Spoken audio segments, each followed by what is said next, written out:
BCom part second के corporate accounting के paper में बच्चों इंटरनल रिकंस्ट्रक्शन ऑफ कंपनीज हम देख रहे थे चैप्टर, जिसका मतलब है कि कंपनी का आंतरिक पुनर्निर्माण, कंपनी की पूंजी में चेंज करना, कंपनी की कैपिटल का रिडक्शन करना, या कंपनी की जो भी आंतरिक व्यवस्था है, शेयर्स का जो उनका रेशो है उसमें चेंज करना, कैपिटल कितना है और जो है प्रेफरेंस शेयर्स कितने और इक्विटी शेयर्स कितने रखे जाने हैं, उनका रेशियो चेंज करना। तो ये सब जो काम थे इंटरनल रिकंस्ट्रक्शन में हम लोग देख रहे थे। तो उसी में एक प्रॉब्लम हम और आज सॉल्व करने जा रहे हैं कि आपको एक बैलेंस शीट दी, मंगल लिमिटेड का चिट्ठा 31 मार्च 2015 को इस प्रकार से था। इसमें आपको बैलेंस शीट साइड में दे रखा है इक्विटी एंड लायबिलिटीज है, share holders fund, share capital, authorised and subscribed. आप जानते हैं कि अथोराइज्ड और सब्सक्राइब कितना पूंजी जो है उसकी दे रखी है आपको 8% जो है cumulative preference shares of ₹10 each वाले हैं और 20,000 इक्विटी शेयर्स हैं 100 रुपये वाले। ये इसकी पूंजी है। रिजर्व एंड सरप्लस में जनरल रिजर्व है और पीएनएल अकाउंट में लॉस दे रखा है 6 लाख का। तो इस प्रकार से आपको जो है ये दिया हुआ 6 लाख का है, तो इस प्रकार से आपके पास में जनरल रिजर्व इनका बैलेंस भाग के बचा हुआ 3 लाख हुआ। करंट लाइबिलिटीज आपके पास में ट्रेड लाइबिलिटीज है, सन्ड्री क्रेडिटर्स हैं 3 लाख के। एसेट्स है, नॉन करंट एसेट्स है आपके पास में, उसमें नॉन करंट में फिक्स्ड एसेट्स हैं आपकी, टेंजिबल एसेट्स, बिल्डिंग और मशीनरी है 18 लाख से 6 लाख की, और गुडविल है आपकी 2 लाख की, और प्रिलिमिनरी एक्सपेंसेस आपके 50,000 के। करंट एसेट्स हैं आपके पास, इन्वेंट्री है 2 लाख की, और ट्रेड रिसीवेबल आपके जो हैं डेटर्स हैं 1.5 लाख के। तो अब dividend on preference shares in arrears from 1 अप्रैल 2012 से जो उनका लाभांश है वो भी बकाया है। अब आपको कैपिटल रिडक्शन की स्कीम दी हुई कि कैसे करना है। प्रेफरेंस शेयर्स पूर्वाधिकार अंशों को 8 रुपये प्रति अंश पूर्ण प्रदत्त और इक्विटी अंशों को 50 रुपये प्रति अंश पूर्ण प्रदत्त पर कम करना है। प्रेफरेंस शेयर्स को आप जो है 8 रुपये पर लाना है। प्रेफरेंस शेयर्स कितने के देखिए आप, प्रेफरेंस शेयर्स आपके दिए हुए 1 लाख के हैं, 10 लाख के, यानी कि जो है प्रेफरेंस शेयर 10 रुपये का, तो उसको 8 रुपये पर लाना है आपको, ठीक है।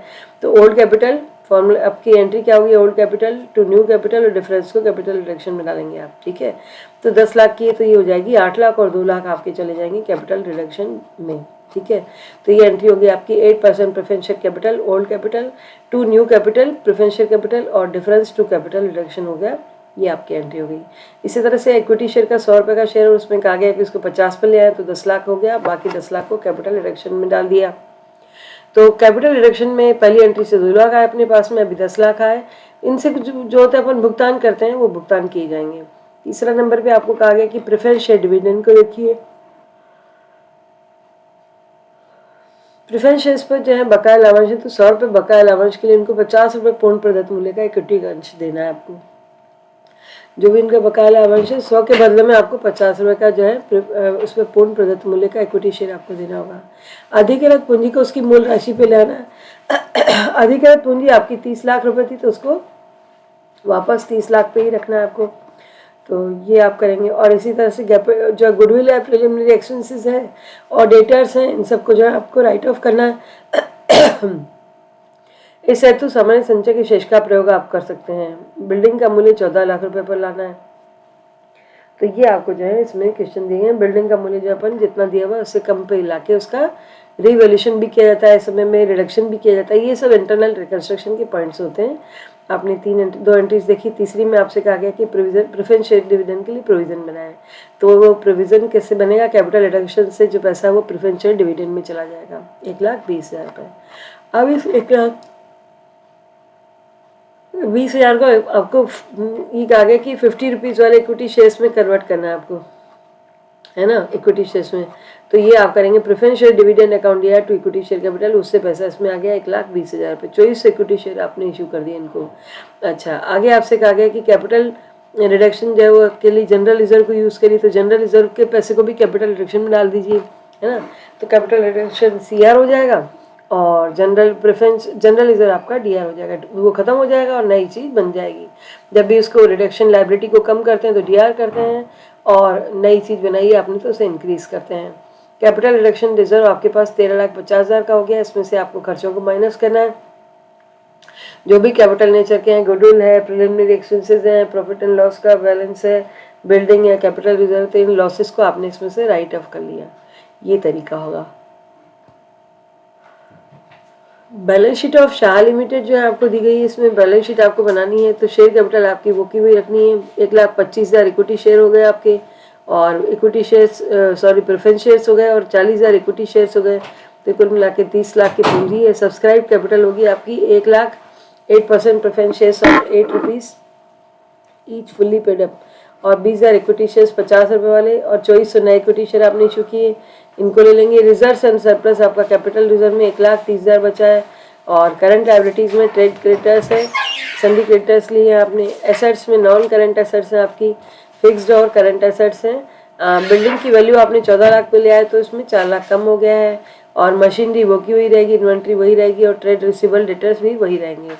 तो इस प्रकार से इसकी बैलेंस शीट बनाई जाएगी। और अधिकृत पूंजी को मूल राशि पे लाने के लिए कोई एंट्री नहीं करनी है, इसलिए उसको जो है केवल संख्या में वृद्धि कर दी जाती है ना। और इस तरह से अंशों की संख्या मूल राशि में से घटे हुए अंकित मूल्य का भाग देकर अंशों की संख्या जो है ज्ञात की जाती है। अच्छा, इसमें एक reconstruction of surrender of shares का भी अपन आगे क्वेश्चन देख सकते हैं। आंतरिक पुनर्निर्माण की योजना में जो है वे हमें जो है कंपनी के अंशधारी कंपनी के विरुद्ध अपने दावों में कमी करने के लिए आते हैं, ताकि कंपनी की पूंजी कम हो सके, और उसका रिकंस्ट्रक्शन होता है। लेकिन एक तरीका ये भी होता है कि कंपनी अपने अंशों को कम मूल्य के अंशों में भी विभाजित कर सकती है ना। उनका वैल्यू जो है कम कर दी जाए। तो अंशधारी जो है अपना कुछ अंश जो है वो समर्पित कर रहे हैं, सरेंडर कर रहे हैं कंपनी को, ताकि कंपनी का पुनर्गठन हो सके। ऐसे समर्पित किए गए अंशों का प्रयोग जो है व्यापारिक दायित्वों एवं ऋण पत्रों आदि के पूर्ण और आंशिक रूप से भुगतान में किया जा सकता है।